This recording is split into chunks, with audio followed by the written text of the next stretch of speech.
All right. Get everyone filtered in here.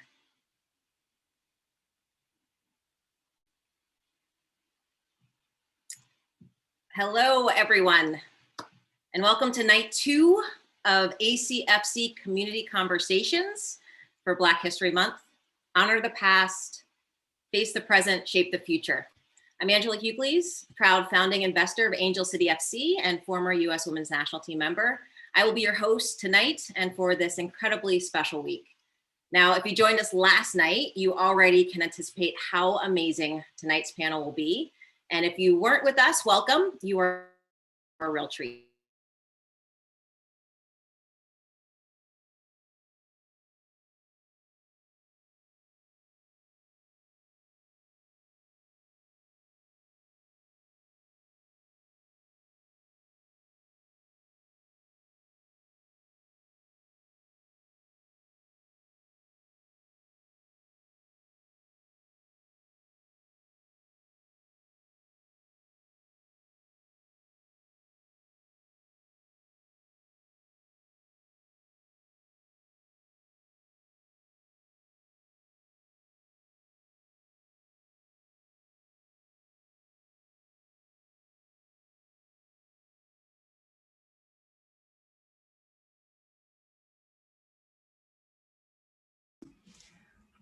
Hey, you guys, what's up? This is Saskia Weber, 1999 World Cup soccer champion, proud owner of Angel City FC, and beyond proud to be here and be your moderator today.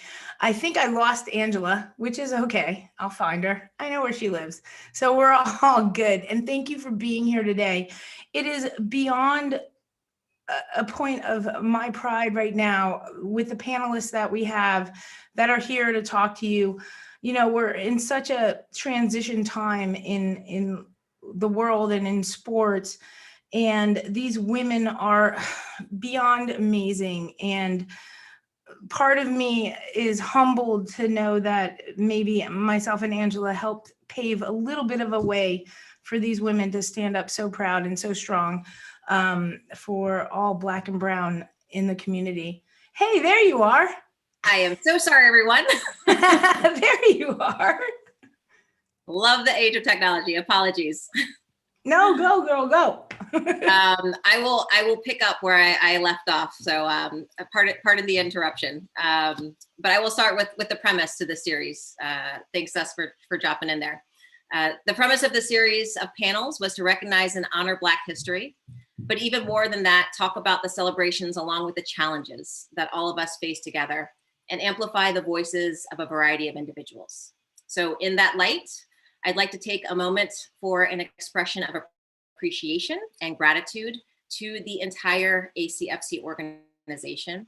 You know, from the moment and the inception of Angel City FC, it's been very intentional about creating a community of inclusivity and diversity. And this week of panels is something actionable that the organization put together to not just talk about supporting communities of color and honoring diversity, but truly walking the walk. And the team behind the future team are all a part of this in some way. So I'd like to recognize and thank all of you for your work. And in particular, a big thank you to Catherine Davila, who's the head of community at Angel City, and really the one who led this, organized the logistics of this series, including the panelists and the moderators. And of course, I would be remiss if I did not mention, but the leader of Angel City, President Julie Ehrman, thank you for your vision and your understanding of how to leverage a powerful platform to show representation and amplify important conversations at such a critical time. So tonight, we have a very special group made up of players in the BWPC, the Black Women's Player Collective of the NWSL, as well as the co-founders of Wildly, the creative production studio behind the Call Up. And they will discuss their individual experiences in response to our current racial climate.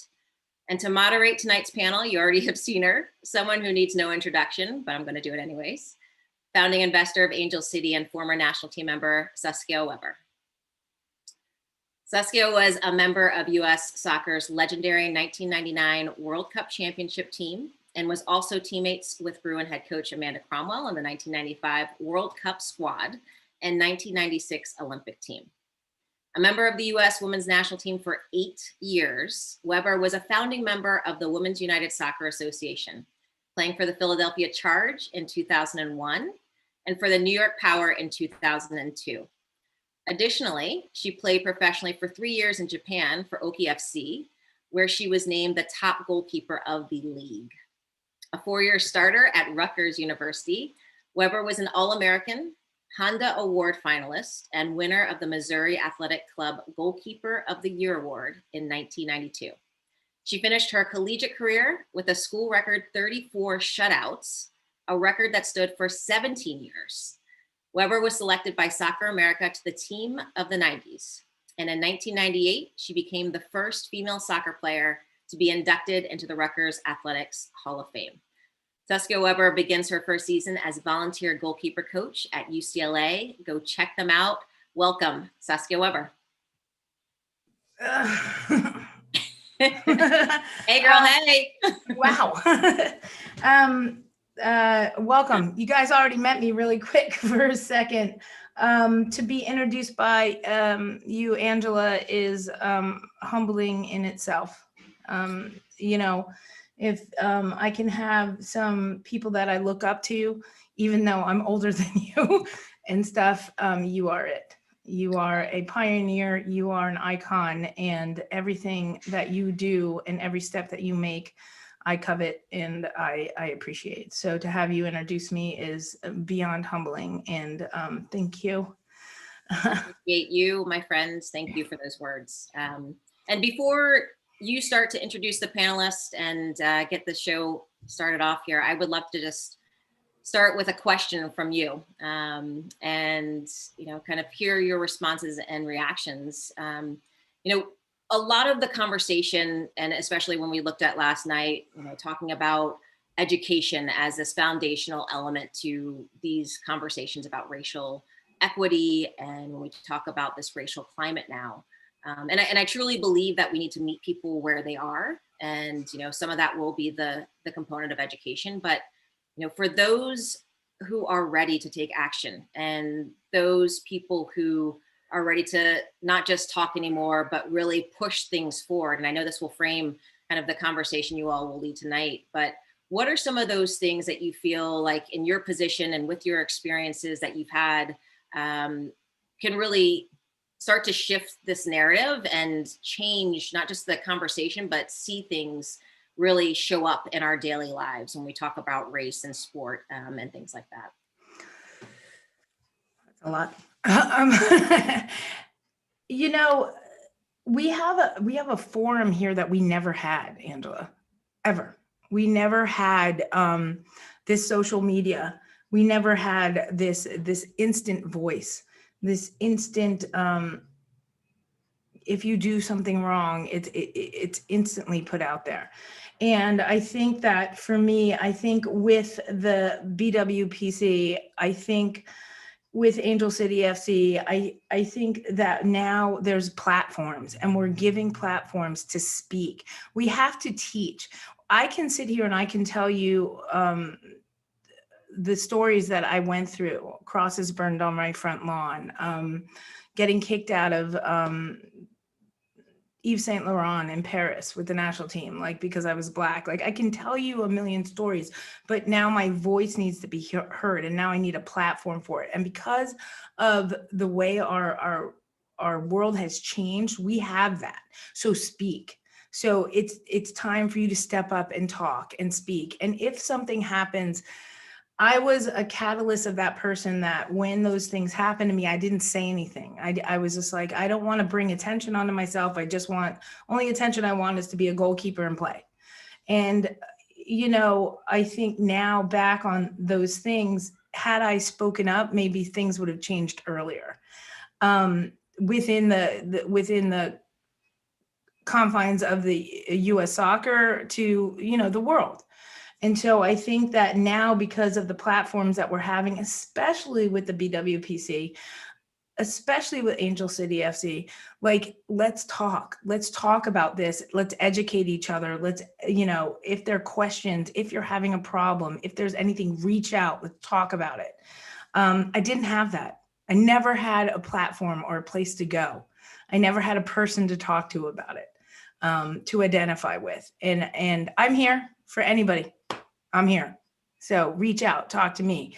And I think that with all these amazing panelists that we have, as well as you, Angela, and everybody, you have access to talk about any injustice and how we can change it. I know there's a lot of things going on in the news today, whether it's with US soccer and stuff like that. These are conversations that need to be had.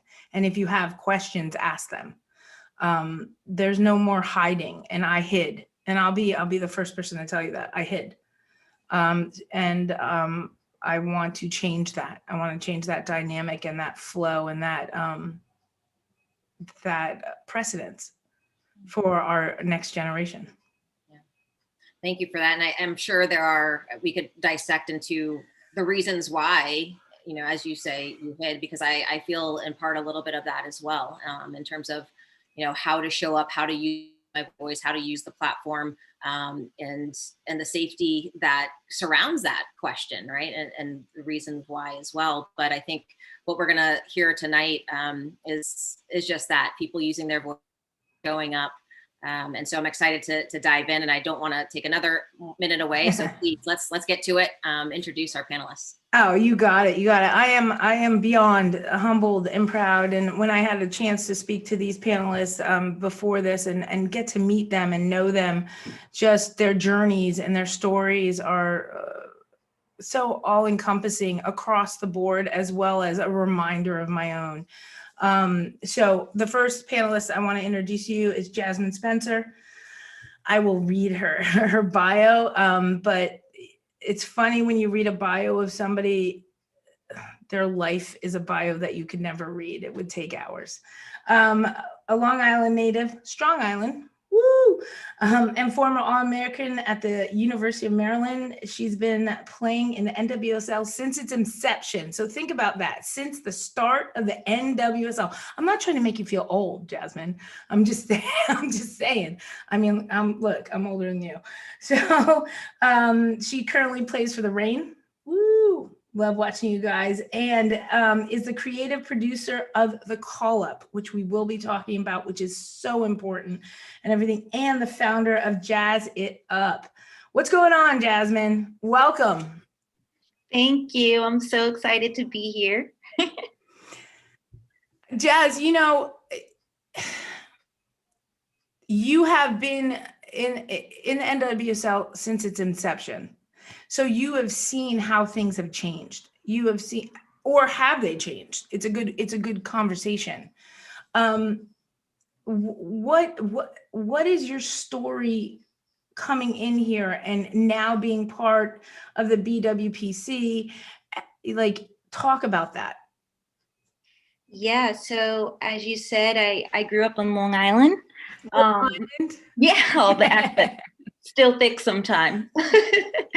Yeah, in a town called Bayshore, and it's a pretty diverse town. So all my first memories of, you know, playing soccer, outside of playing with my two older brothers, they're really who got me into the game.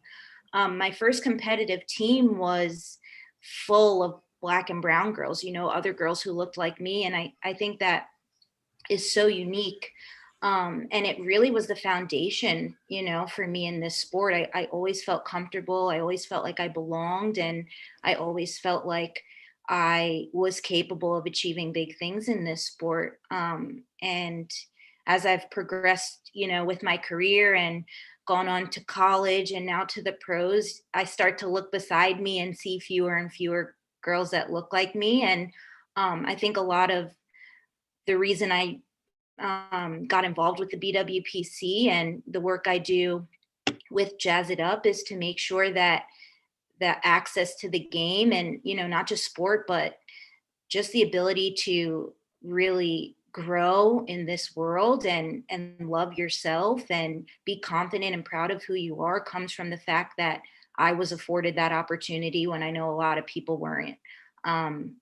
And so, you know, I'm thankful. I'm blessed that I had that experience, and I hope that I can pass that along to the next generation. What are some of the,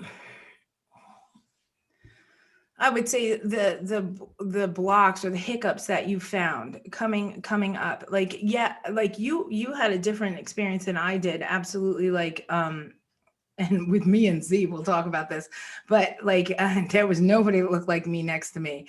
But to have that, but then to get to the University of Maryland and to have that kind of like whittle away and not see that.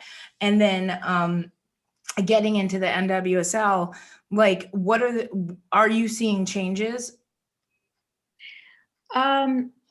Honestly, I feel like in the youth game, the changes I'm seeing are becoming more difficult. You know, like the pay to play model, for example, really starts to price a lot of people out of the game from a young age. And when I think about my teammates, when they first started to drop out middle school, high school, it's because either their parents couldn't afford it or, you know, they had other responsibilities in the home that they needed to take care of. And it's just really sad to think about something as, I don't want to say as simple, but like a financial gap has really prevented people who love the sport from continuing to play. And I think that's become more difficult from when we were playing in the youth game. It's more expensive than when I was little. No, absolutely. But what you're doing with Jazz It Up and the Rain and the Call Up is amazing. And, you know, we're going to bring in, and I'm going to do this because I've been practicing it and I'm proud of myself because everybody messes up my name. But Ifoma Oano Manu. Like, did I get that right? Right?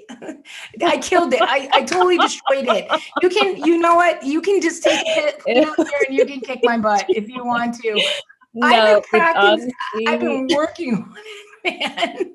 I believe you. No, it was honestly a good try. It's Ifoma Anamano. I love it. One. At least you didn't add extra letters. Some people add extra letters. So you can call me Easy if you like. And I do know that, but I didn't want to just go with like the sidebar of like the nickname.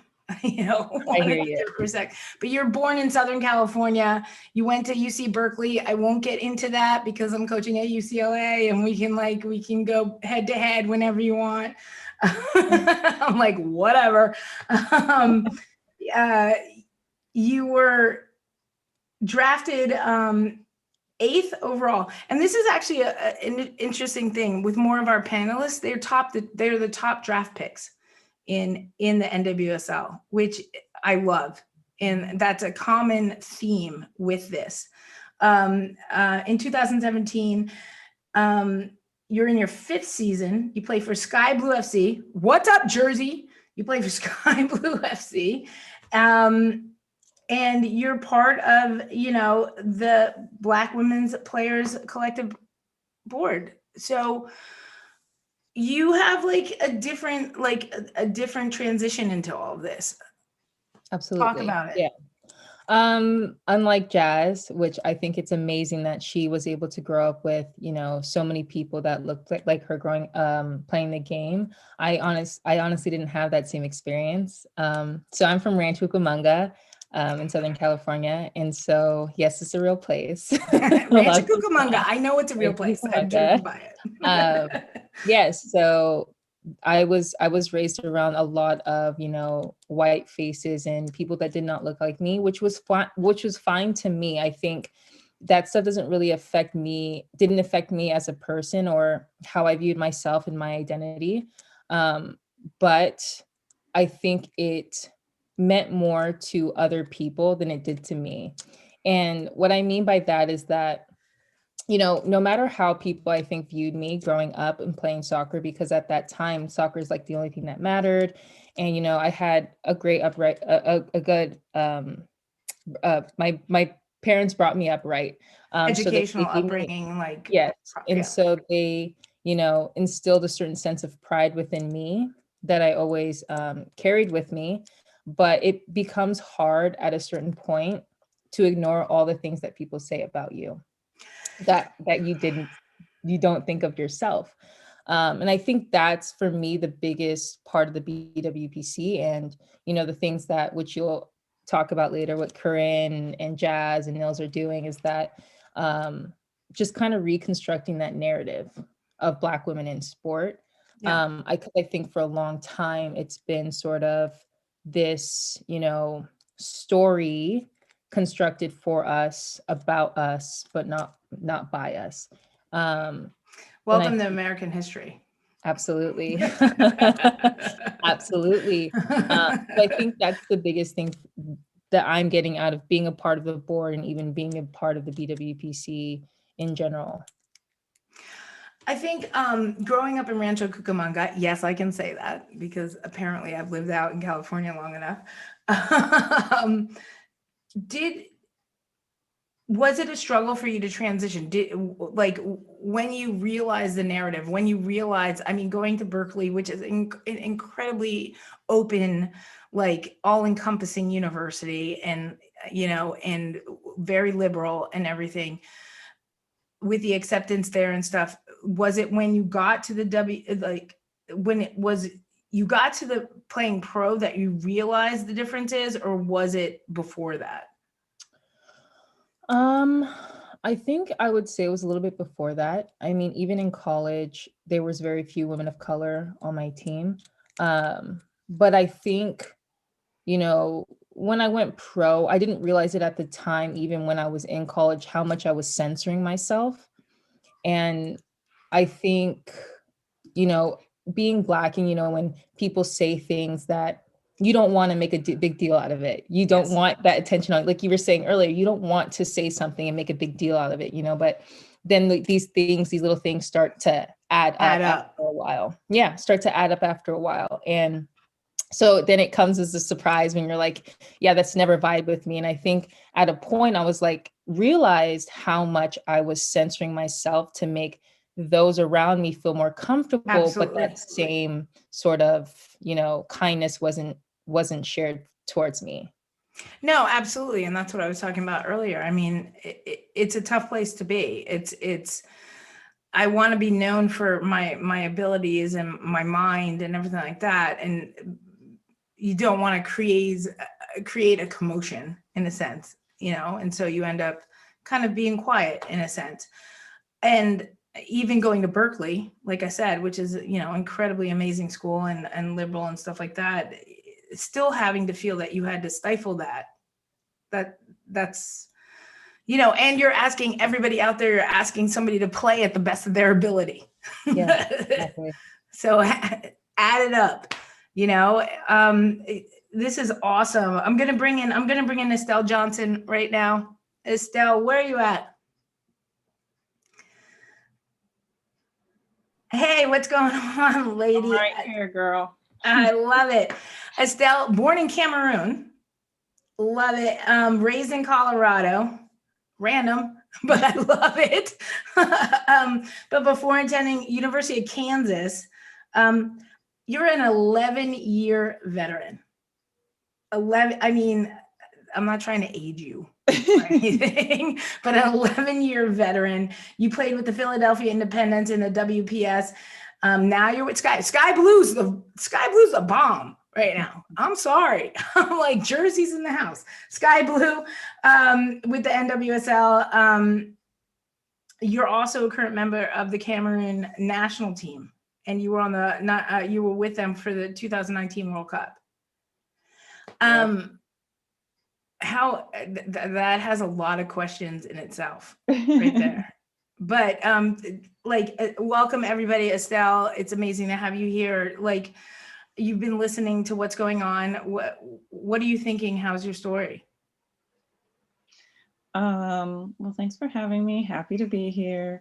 My story is somewhat similar to Ife's. Like you mentioned, I was born in Cameroon. My mother is West African, and my dad is American. So I'm half Black, half white. But grew up in Fort Collins, Colorado, which, if you've ever been there, is not the most colorful place.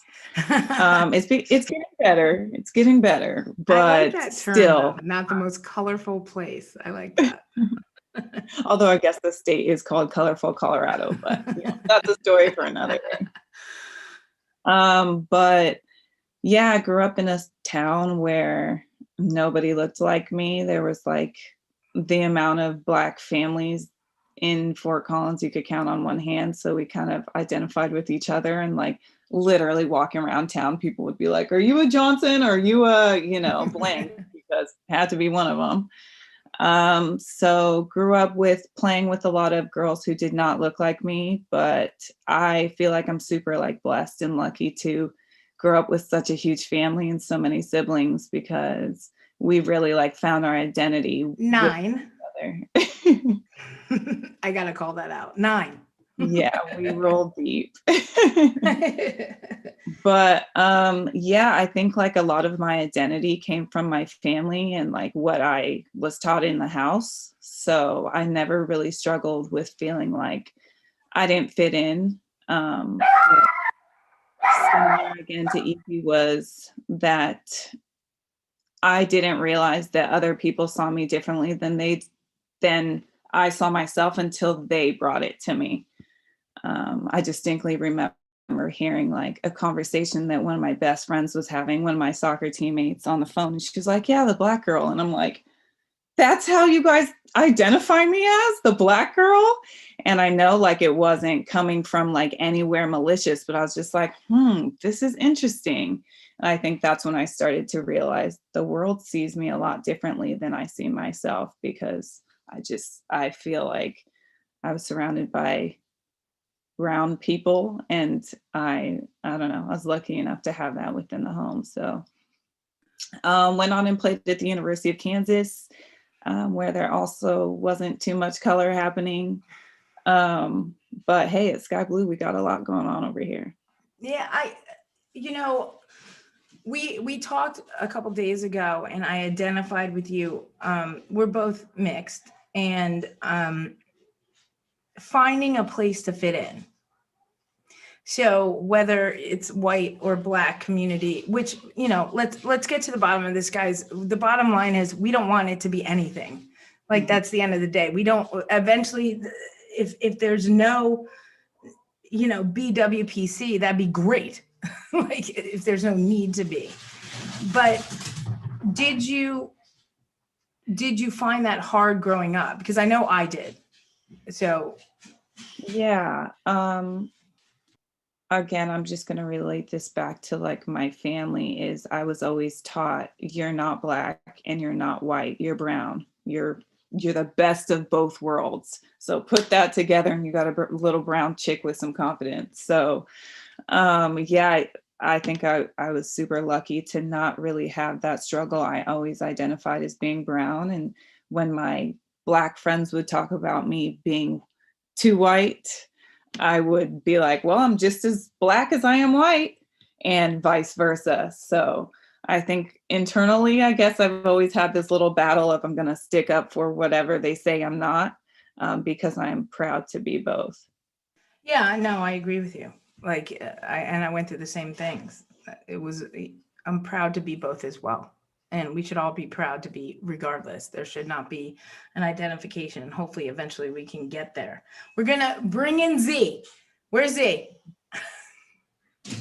I got to bring in the Jersey girl. There she is. I got to bring in Z King, the Jersey girl. We have so much in common. It freaks me out. All right, Jersey. Really quick. South Jersey. I'll say South Jersey native. Important. There's a difference if you're from Jersey. So not Jersey, South Jersey native, graduated from NC State, North Carolina State University. Okay. Because again, here we go, same MO. And I'm going to come back to this because all of you guys were in the top 10 of the NWSL draft. So 8th pick overall, 2020 NWSL draft. First player in NC State history to be drafted into the NWSL. And everybody, take a pause, because I think this is equally, if not more important, scholar athlete as well. And education is everything. Education is everything, you guys. And plays for the Reign. The reason I'm laughing about Z is because, number one, we'll get into her story, but South Jersey, ended up playing in Princeton, where I grew up playing, and I coached at NC State. So we got some weird things going on here. Welcome. Let's talk about it, babe. Thank you. I'm so excited to be here. Yeah, absolutely. I think I relate most to Jazz's experience and growing up on a team with a lot of color. It was actually really cool. My dad had started, a club for us and was like, let's recruit as many people as we can. And that collection of people was so diverse. We had, Black girls, Spanish girls, white girls, all of it encompassed on our team. And that was such an amazing experience. Not only to just look around and see, hairstyles of all different, you got braids, you got curls, you got to see it all, but just, the family environment that we created on that team was like something so special that I really don't know if everyone kind of realized in the moment, but looking back on it, it was just such an amazing thing. So yeah, like as time kind of went on, our team kind of started to fall apart, started to break up, and ended up playing for a year and a half or so with Princeton Soccer Association, which was a completely different, situation. Not as diverse, definitely a different scenario from what I was used to. And that kind of showed me the different sides of, the game and the access and things like that.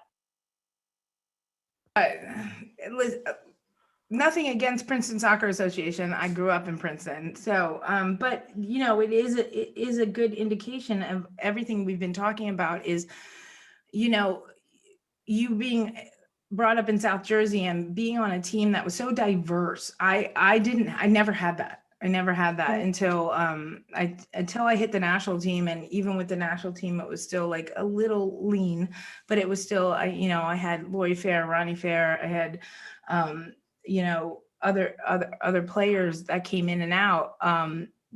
But transitioning to, and this is important for the players that are watching, transitioning from a team where it was so diverse to a system like Princeton, and you're the only African American. There are no brown girls. There's no Black girls on the.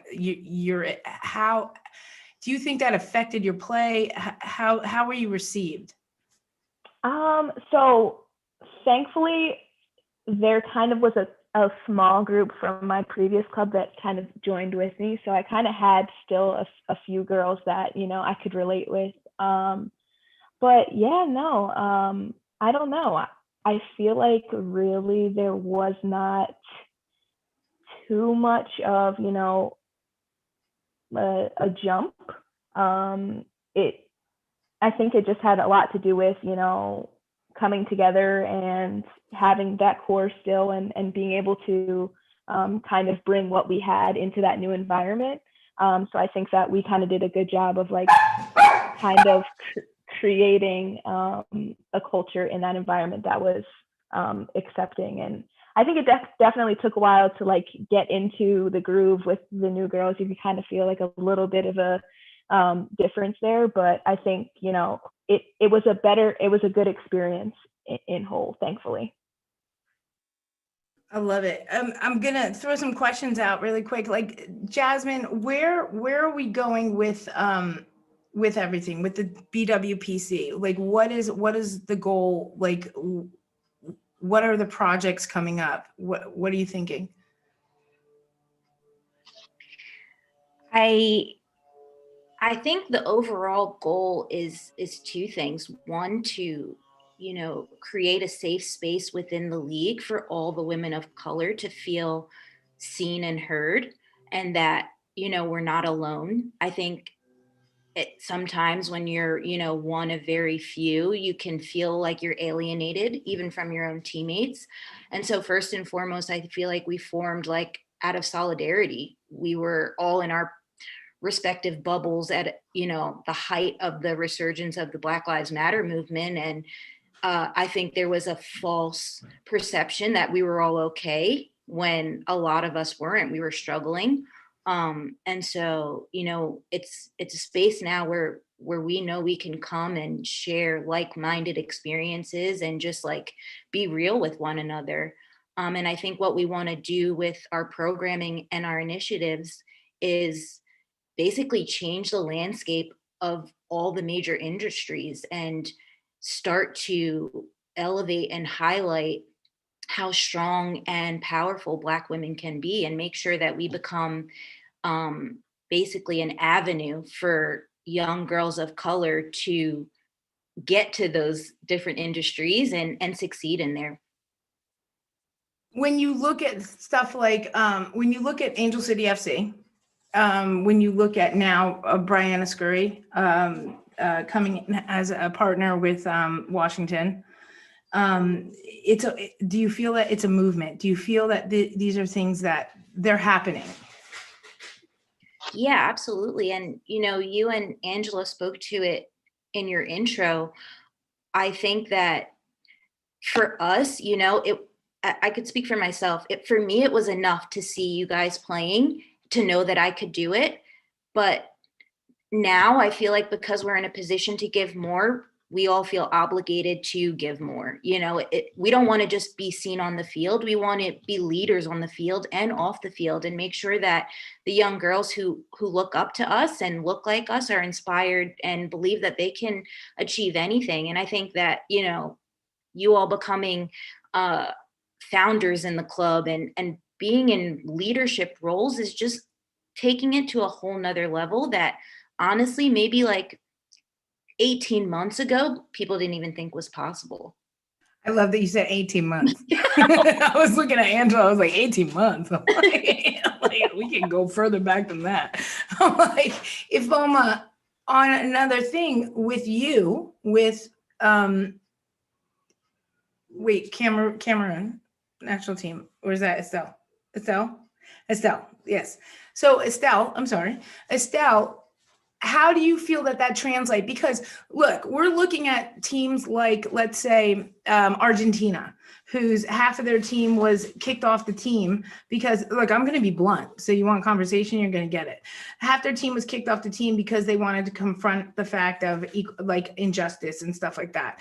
So with Cameroon and everything, and you being here and such a beacon, you are like, this is put on your shoulders, you know. How do you deal with that, and what are you translating to the Cameroonian team?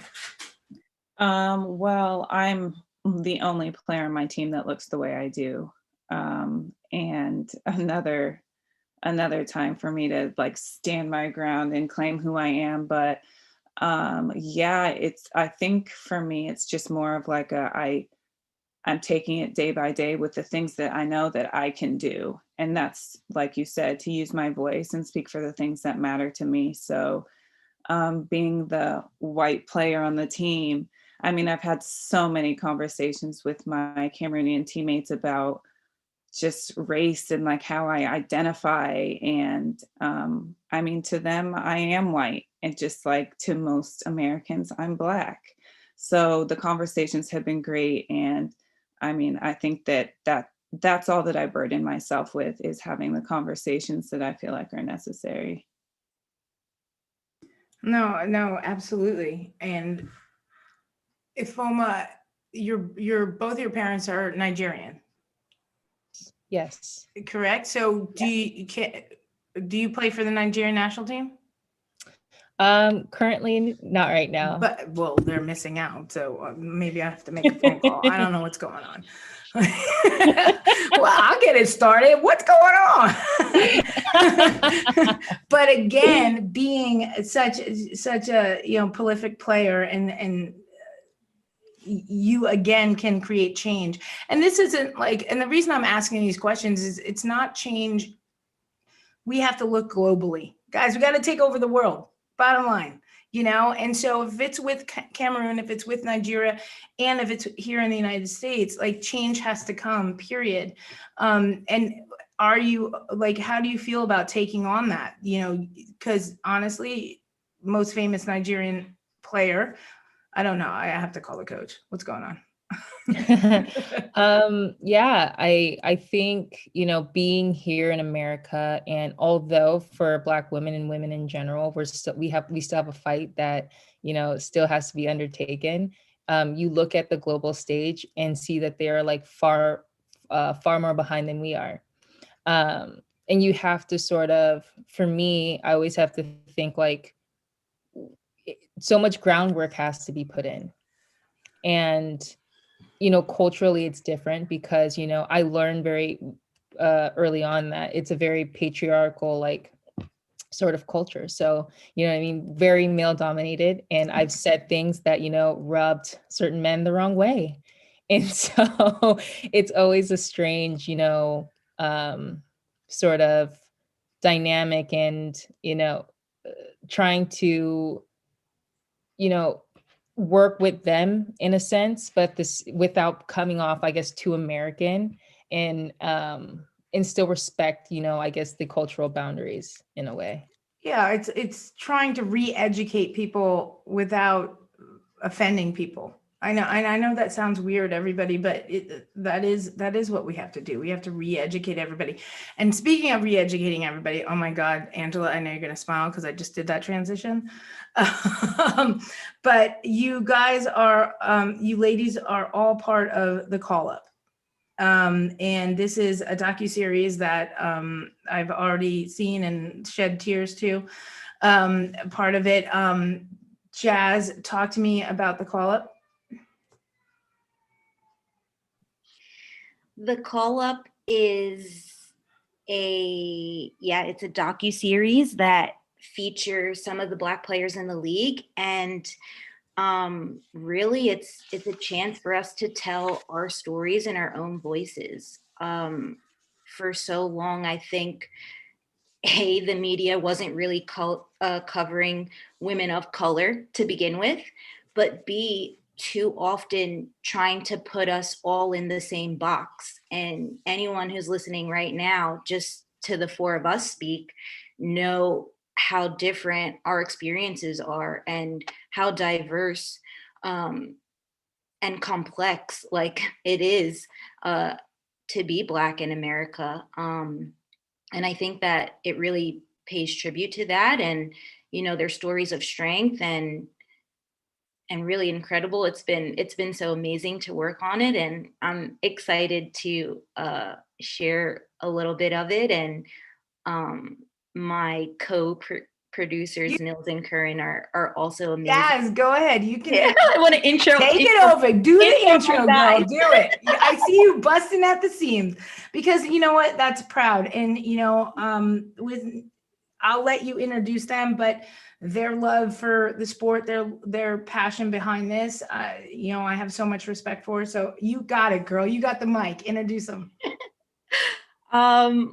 I would like to introduce my co-producers, Nils and Curran. They run a creative production studio in Seattle, and they are geniuses and gems of human beings. And it's been incredible to work on this project with them. Here they are. What's up, you guys? Welcome, welcome. I had an amazing conversation with you today, Nils, and everything.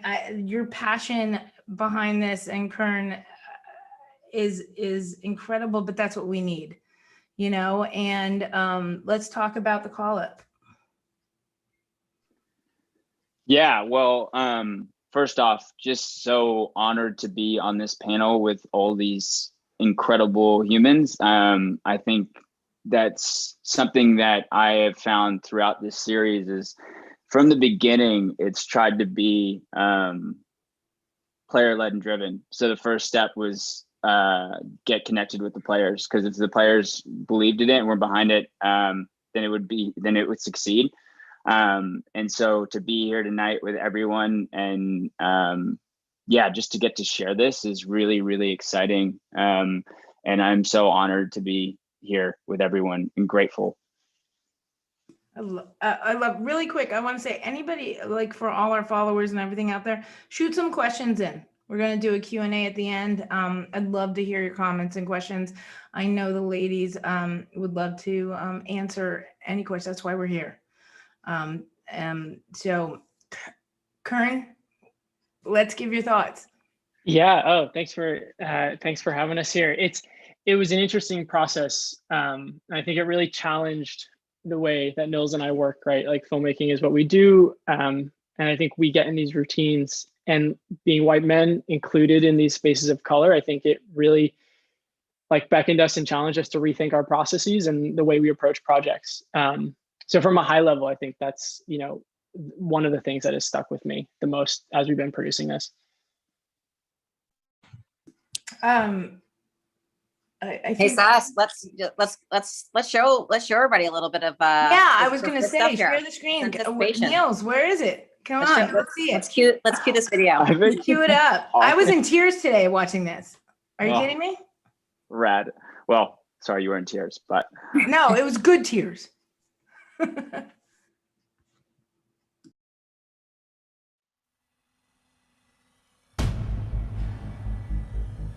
For a long time, there's been a lack of representation for women of color in the sports industry.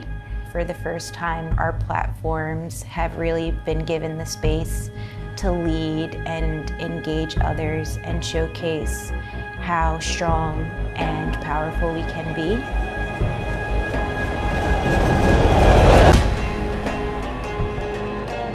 Know that we are not the stereotypes that we fit, that are matched with us. You don't really see us in commercials. You don't really see us like on the billboards. You just don't see black girls in soccer.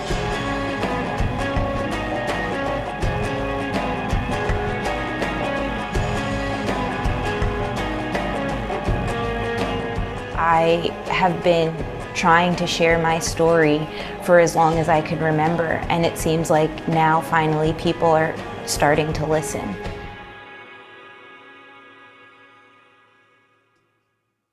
See? I mean, don't you want to just replay it over and over again? I tell you. Amazing and right to the point. But you know what? I'm going to do something, and this brings me right to a question for today with something that came out recently with U.S. Soccer. Not representing the Black and brown girls on the team, not promoting them. And is this, and listen, this is what we do have to talk about. This is what we have to engage in. This upsets me as well. And how did you guys feel, like, let's say Estelle, whoever wants to jump in, Z, how did you feel when that came out and it was called out, and it was just like, and now of course a picture came out for the game tomorrow, and there's, they made amends, but it's a consistent theme, and that is what we're trying to identify here. Z, what do you think? Yeah, I think that just speaks a lot to the things that we all kind of grew up with as kids. Like, we see movies, we see, billboards or ads or whatever, and it's this, stereotypical, figure that doesn't characterize or fit the personas of most of the people that the ads are, being displayed to. So I think that,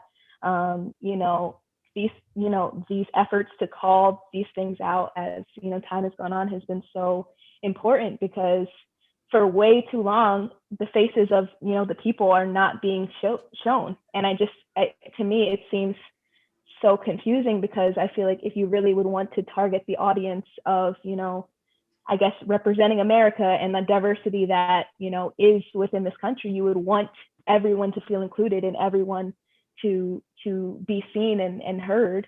So it's confusing to me when these marketing teams are like, oh, well, this is what people want to see. This is the cookie cutter idea of what people should look like. And I think, like I said, it's so important that we continue to challenge these ideas and continue to allow diversity and representation to come to the forefront. No, absolutely. 100%. Because, I'd spoken with Angela about this earlier today, like even back 20, I'm going to age myself, everybody, but even back like 20 years ago, for me being light skinned, half white, being marketed with the team and Bry not being marketed with the team, who was the starting goalkeeper in the 99 World Cup, was ridiculous. And it's something that didn't go unnoticed for me. And, you know, it's hard to figure out how to change this beast, but I think that, you know, what you're all doing right now is a start, and it's definitely a voice, and that it needs to change. Jasmine, what are your thoughts?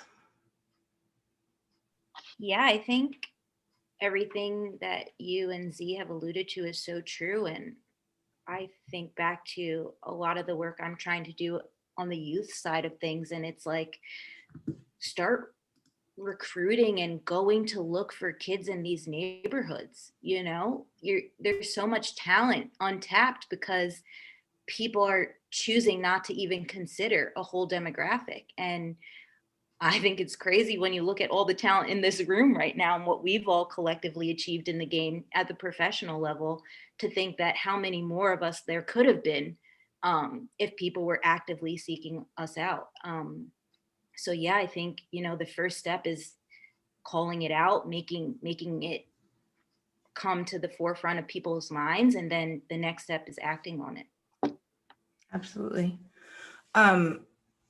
I am going to we're going to open up to some questions from our viewers. We have some awesome people that are sitting here. Love it. And I love how engaged our Angel City FC fans are, and the fans out there, period, of all of you wonderful, wonderful players. So I'm going to shoot a question out. The first question is, for the players who grew up with Black and brown teammates and on Black and brown teams, was it like coming to terms with the truth that soccer in America is so intentionally white? I know that that's like a in-your-face question, but that's what we're here to answer. Who wants to take that? Honestly. Yeah, I can start. You know, I think that from a young age, you know, playing on a team that had so much diversity, it was very apparent that that was a thing. You know, it was constantly people questioning our team. Like, they would want us to like present our, your little age cards, like the year that you play. Constantly we would be asked, like, there's no way. Like, and as kids, you just think, man, maybe they think we're tall for our age or whatever. But, you know, when you look back on it, it's really like people were really questioning how were all these Black girls on one team, if we're being honest. And so, you know, I think it was always just kind of apparent, just like the animosity that we would feel from other teams that we would play. And it just felt very, I don't know, it felt like we were the anomaly, and we were. And so I think, you know, kind of as I got older and really started to see the scene and continually see how things are changing, especially knowing that I kind of played for a team that was like my local township club team. There was, when I was in, you know, high school, ECNL was just kind of starting, and now seeing, you know, the GA and ECNL and, you know, this high elite level that, you know, is very, feels very classist. You know, that's a good word for it. Yeah, I feel saddened, because thinking about if I were playing in this time, like, would I have ever even been recruited? Would a coach ever be coming to see me play? And like Jazz said, we're skipping a whole demographic of people. And I think it's really important to be intentional about, you know, genuinely making this game for everyone. And, you know, even talking to, you know, younger college kids or kids that are getting recruited now, them saying like, yeah, I don't think that there's a chance, because these coaches don't care to come to my games. They don't care to come to anything that's not GA, that's not the elite. So I think that's such an issue. So yeah, I hope that I kind of got off track, but I hope that no. I think that everything is important what you said. I'm a new. Yeah, go ahead. We got also another question from the group. I think she'll be able to join us. Yeah, it's going to be from Marissa. If Marissa she'll be opened up and ask her question.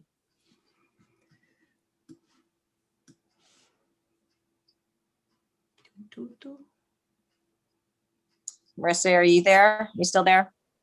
Hi, sorry, I hope you can hear me. Hi, Hi, Marissa. y'all. I'm such a huge fan of all of y'all. The question I just sent was, Black sisterhood has been such a special support system in my life and my adolescence. And I was wondering how the Black Women's Player Collective, if that's allowed you guys to foster similar sisterhood, and yeah, how you feel about that. Ifoma, you want to take that one? Yeah, for sure. Yeah, I'll speak on that. I think I would say definitely. Even the team I am now with Sky Blues is the most Black women I've ever played with, and I think it's amazing. But yeah, and even when I was with earlier with the Rain, I made some great friends there, and I think that it is so important because I think for me, like as I said earlier, I didn't realize how much I was censoring myself. So to have just like somebody who had the same experiences that I had so that I knew I wasn't crazy and I wasn't making all these things up has been just so important for me, and just like a weight off my shoulders in some way. So yeah, that's just it's been amazing so far being a part of the BWPC and the women I've met. I know we all talked about this in our preparation, and just to see all of us in one Zoom chat and to know that we're all and you all currently professional players is something that I've never experienced and been a part of. So I think what you all are doing is extremely special for that, and representation matters. So moving on to the next question too, we have from Christy, and then we're gonna have Karen T. So you're gonna be up on deck, but Christy, please ask your question.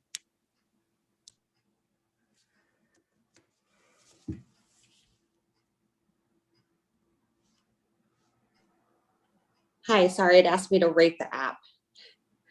So my question is, Crystal Dunn has talked about how we have we've labeled Black athletes as athletic, kind of the jack of all trades, and where we label maybe white athletes as tactical or defensive, attacking. And so how does that change like what players get called up, how their positions are done, and how do we challenge that in our own communities?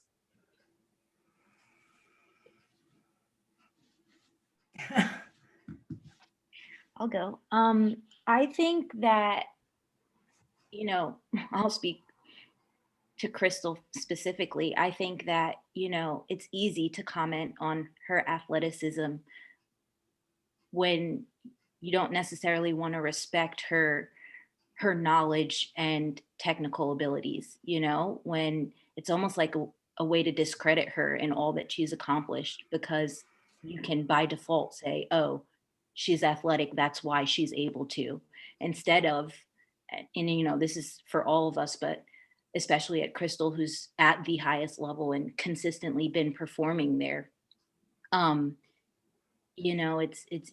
It's kind of a cop-out in my opinion. And to change that, I think it starts by looking at us as more than just athletes, and noticing how we have other attributes that cater to our success on the field. And again, I keep speaking to the youth. It's, if you do see people who have athletic ability, continue to train their technical and cognitive abilities, because they're going to become more complete players that way. Everyone is athletic in this league. So athleticism is only going to take you so far.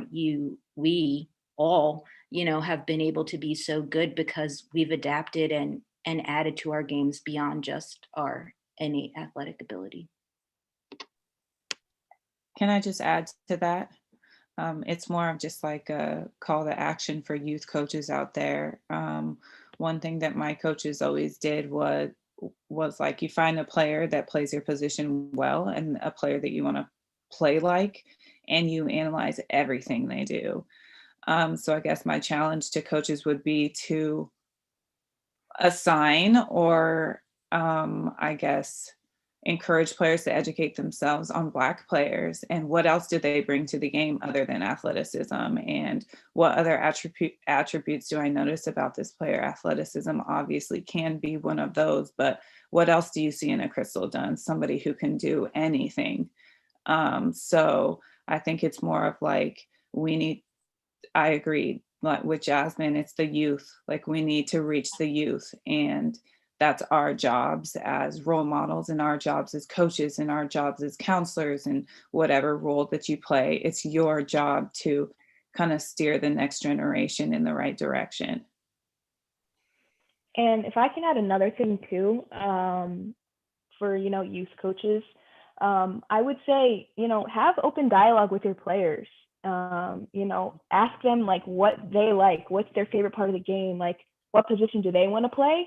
Because sometimes it's like, actually not sometimes, a lot of times it's like, the fast Black players get put up top, get put on defense, and it's like, that's what their role is, and they don't ever get a say.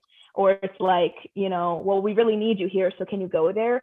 So like, don't force people into positions that they don't want to be in. Ask, have open dialogue, make it, a conversation, allow them to control their narrative. That's awesome. And thanks for those actionable items, right? Things that we can all think about and consider, whether it's whatever position that we're in. Karen T, can you ask your question, please?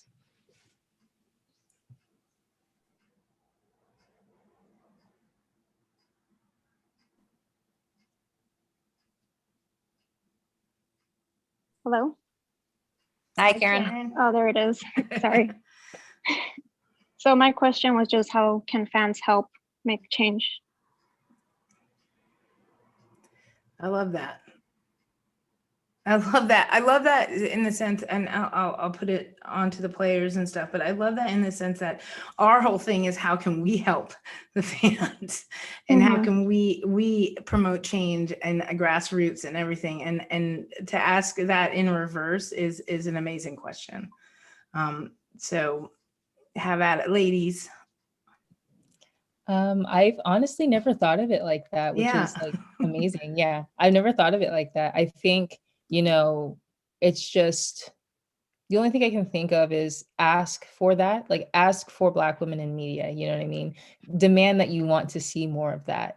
I think a lot of the reasons, or presumed reasons, as to why you don't see a lot of Black women in media is because it's not profitable, it's not marketable, blah, blah, blah, blah, blah. But they've never tried. A lot of the time, it's just like never been tried. So I'm like, ask for that. Like let them hear it. Let them know that's what you want to see. That's very helpful. I absolutely love that you said that. And I'll get on a little platform right now, and Angela will probably kill me, but you do have to ask for it. And I said this earlier today. The bottom line is, with the whole thing with the U.S. soccer and them putting like the majority of white players on their posters and everything, it's their choice. It's their choice. This is a juggernaut. This is something that it's its own monster. Whoever you decide to promote is who the American people will look at and listen to. It's your choice. So U.S. soccer, if you're watching, it's your choice. You could put Crystal Dunn on there every time. It's your choice to promote. We've done the job. Angela's done the job. I've done the job. You guys are doing the job. We have made this a marketing vehicle. Now it's your choice on how to deal with it, and it's your choice on how to change this systemic racism. Period. Sorry. Okay, I'll get down. I think that's a fantastic question, Karen. Thank you so much. And, in an interest of time, I know we're going to wrap up here, but you know what? Buy every player on here, buy her jersey, right? Support Absolutely.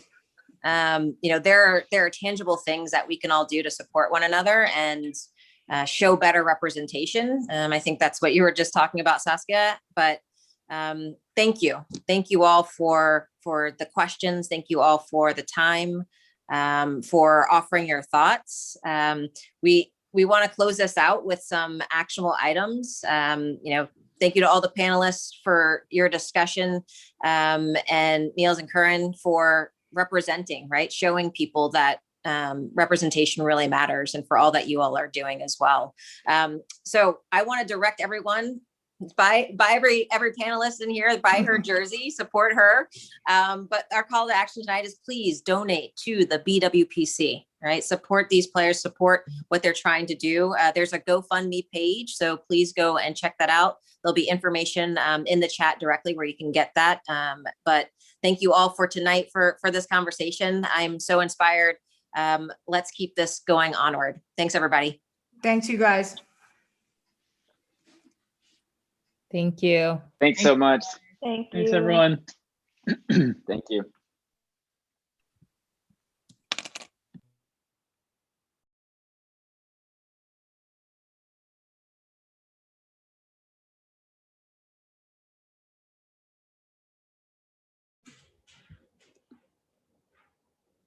Panelists, if any of you want to keep answering questions, we've got a few more. I'm the disembodied voice, so hi. Yeah, it looks like there's some good other questions here in the chat. I mean, I don't know if y'all want me to be moderator, but I can read them if you want. So let's see.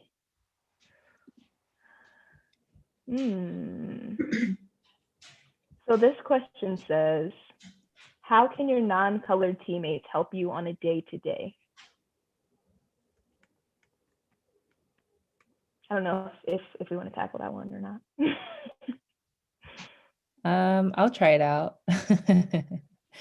I think that's, I don't know, I find that a difficult question from a day to day. I feel like, you know, I'm capable. I'm not saying that I need like someone to hold my hand.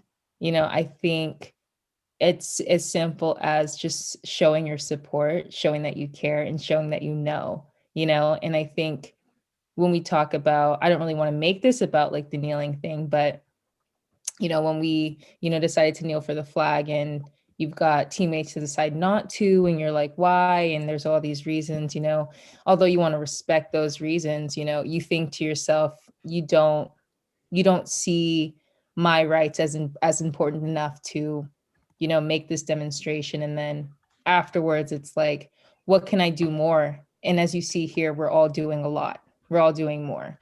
But how many of your teammates have reached out to help you with that more? And that's the thing. It's like, if you actually mean you want to do more, ask me, ask me what I'm doing. Ask me how you can help me. Ask me how you can help me on the things that I'm working on. So yeah, that's what I say.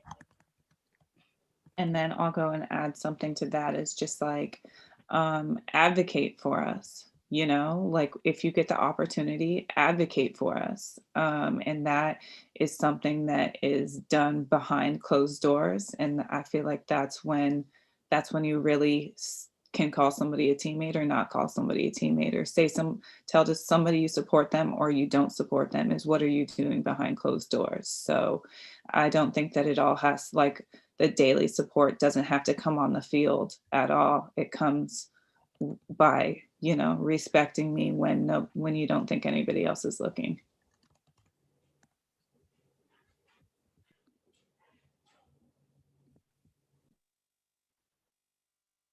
Yeah, that's huge, definitely. So I see a question on here for Nils and Curran. I feel like we should give y'all a little spotlight here. On your journey from concept to production, what have you learned in relation to how allies can best fulfill your role? Wow. Let me say, I don't think I've fully gotten the picture yet of what that means to be an ally. It's a thing I'm learning every day, and an advocate, as Estelle was just saying. But I do think I've taken some nuggets from this experience that I will carry forward, which is honestly coming in with open ears first. I think since the beginning of the call up, we have tried to effectively communicate with the players directly at every step of the way, whether it's looking for potential brand partners, whether it's talking about the stories directly, and what I'll never forget in the beginning when we were kind of illuminating where we were going, Jazz came in the room and said, take a look and realize that these are not all the same. They're not all the same tropes. They're stories of strength. And that is something that we need to make sure is reflected through this. And I think Curran and I, what he was speaking to in the beginning, which is we've had to really look at how we approach the work itself. And it all starts with listening. And I was lucky enough to be at the Challenge Cup and be a fly in the room when it was the height of the BLM movement and around the murder of George Floyd, and so many others. And I just kept seeing that authenticity was getting tossed for clicks. And that's not to bring down any journalists or anything, but I just kept overhearing these conversations of taking one-liners and portraying them different ways that maybe they weren't directly meant that way. And I think that's been some of the initiation. And going back to the question as an ally is trying to listen, I think has been the biggest thing, and not just letting knowledge sit in your head, but rather experience it in the body, get involved, do something, and ask questions. But yeah, I'll stop talking now. I mean, I would agree with a lot of the things Nil said. I think too, like specifically in the act of making this stuff, making these episodes, it's generally such a hands-on, decision-oriented process. And I think one of the things Nils was speaking to, I think Aoife, you're speaking to it as well, is like ask me, like defer to me.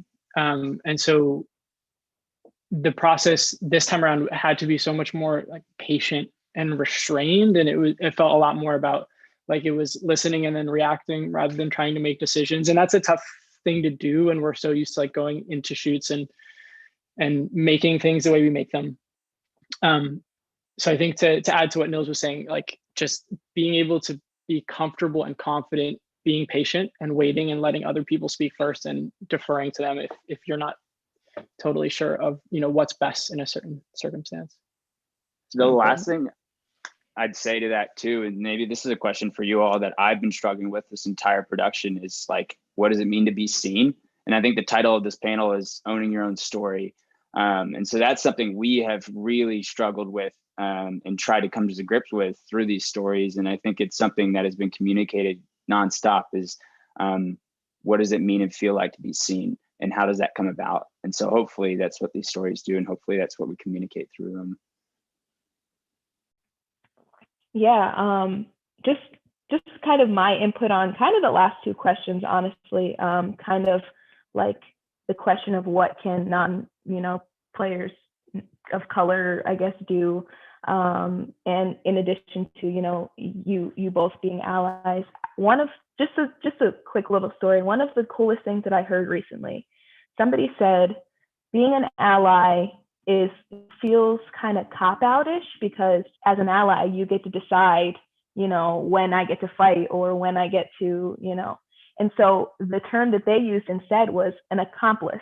So like, think about an accomplice, like we're riding, you don't have an option. Like if you're going to go do something, like I'm here with you, you're here with me, you don't have a choice. I go down, you're going down with me type, So I think that that's a challenge also to, anyone that considers themselves an ally. Like, are you really doing the things that you should be doing to, fight for? I need a shirt that says that, an accomplice. I want you to be my accomplice. I like that a lot. I like that a lot. And when I heard that, I was like, okay, that's different right there. But okay, I mean, we're kind of close to time, but I feel like I have one last question for you guys. It's not in the chat, but just from my own brain. What do you guys feel like is like your favorite part of being a part of the BWPC / your favorite part of the vision for where this is going? I'll go first. My favorite part, for sure, as I've mentioned to you guys before, and as you guys know, I'm not on the board, But my favorite part has genuinely been like watching the board members like make it do what it do, you know, like really, really getting things done and getting them done like professionally and in a timely manner and just done really, really well. So I've just really like honestly been taken back by like how powerful and strong we are together, but mostly y'all doing all the work. But yeah, no, it's been my favorite part for sure, watching you guys take it and run with it. So happy to be a part of it. I would say I'm learning a lot. I think I'm learning a lot about, you know, outside of soccer, like the business world and stuff like that. I think it's been amazing to be exposed to all that because before I was like just in my own bubble doing my own thing. And, you know, it's definitely pushed me to beyond what I knew. And also I'm super excited to see, you know, the call up and see all the amazing stories you have. I think for me, that's one of the biggest things I think we're getting out of this is finally these stories are being told, they're being heard, and in a beautiful way. I know Nils from even before, and I've met Corinne before too, and it's, you know, I know their work and I know they're doing a great job, so I'm really excited to see like the end product. I think my favorite part is just seeing so many Black women come into their own. I have been in this league for a minute and been on quite a few teams where, yeah, people didn't always feel comfortable in their own skin and didn't feel like they had a right to speak up for themselves. And, you know, to see those same people fast forward, you know, take charge and be unapologetically themselves, it's like, yeah, welcome. It's so gratifying, and yeah, I love it. Yeah, definitely. I think for me, it's honestly like been so many different things. First of all, the connections that, you know, I feel like I've built through this organization. Just, you know, how empowered I feel after I talk to y'all and, you know, seeing everyone's face on a Zoom call and hearing the ideas and just feeling supported, feeling heard, and, you know, being able to relate in those different ways that, you know, not everybody can relate to.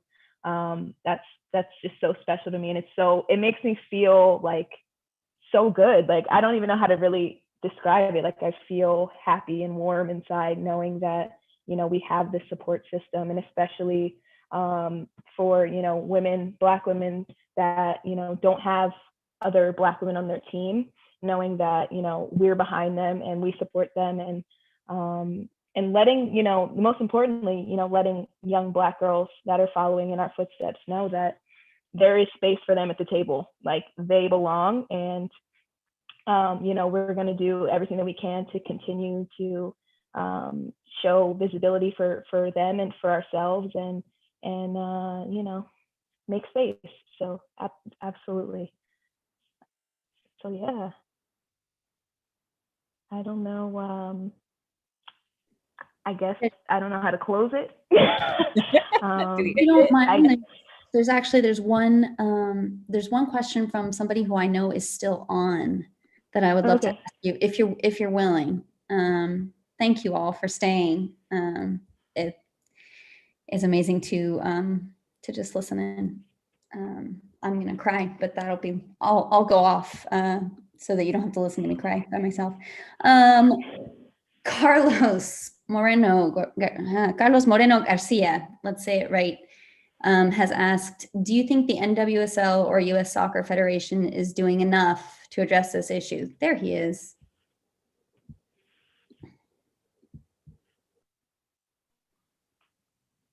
Hi there. So my question is, do you all think that the NWSL and the US Soccer Federation is doing enough to really give their Black players a voice, especially Black female athletes? Or if not, what would you guys do differently? I think there's always work to be done. Always. Take it day by day, and as diversity makes its way into high positions, we might have to have less and less of these conversations. But until then, there's always work to be done. Yeah, I think it's a process for sure.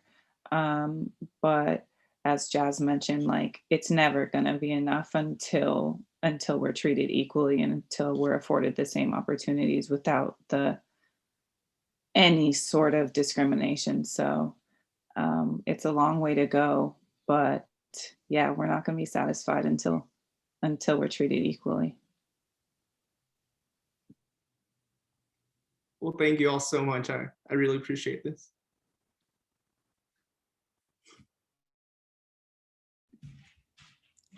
Thank you all. I think we have one more person who wants to just say one word.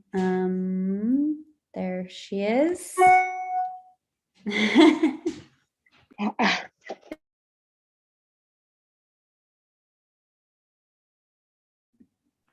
You're muted. You're mute, Julie.